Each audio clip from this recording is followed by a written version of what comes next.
te. Mogli smo, bežimo, jedan trik da snimamo ti i ja.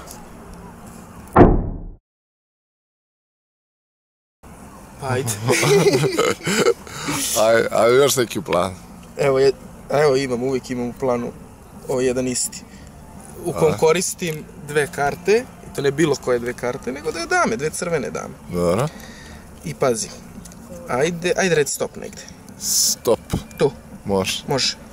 Pazi, uzet ćemo tu kartu, mogu se kaže stop na bilo koju, ono, meni nije bitno, damama je bitno. Jer one pronalaze tvoju kartu, što se mene barem tiče. Dobro. Vidiš, u ovom slučaju imamo neku šesticu list. Dobro. Koju ćemo da stavimo u špil, znači negde unutra. Pošteno. I izgubimo je. Sad ja karte mogu da presečem, ako preseću nekoliko puta, da bi te dame bile negde sad u centru špila. I vidi, ako pucam prstima, između te dve dame koje su sada okrenute negde u špilu, jel tako? Evo je prva, evo je druga, stvori se jedna karta i to ne bilo koja karta, nego baš ona koju si ti izabrao, tvoja šestica list. To su i dalje dame, jel tako? Znači sve regularno. I uvek je tako. Da, ja tebi pokažem nešto. Pridrživa. Da je. I ja isto dve sandvič karte koje traže. Sad ću ja isto pokažem. Koja je bila karta ono? Šest lis.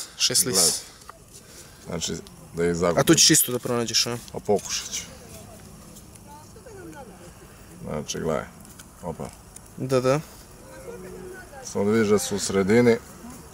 Da, ili ima nešto? Same i zagubljene, nema ništa. Da. Isto ko malo pre, ono malo te ne. Isto ko malo pre. Gledaj, isto ko ti. Da. Jedna karta, ako sam dobro uspio da uradim. Da. Se pojavi tačno između njih dve. Da, šestica list. I to ne bilo koja karta. Nego? To je baš ova moja, a? To je tvoja karta, a šta geš? Dobar je. Jedan trik, ja i ti da odradimo. Dobri smo. Dobri smo. Svet magije. Eto, jedan da imamo. Kolektivni, čekaj, ajde, ti ga stopira, ispašće mi. Pogledajte i ostale i uživajte u pogledu.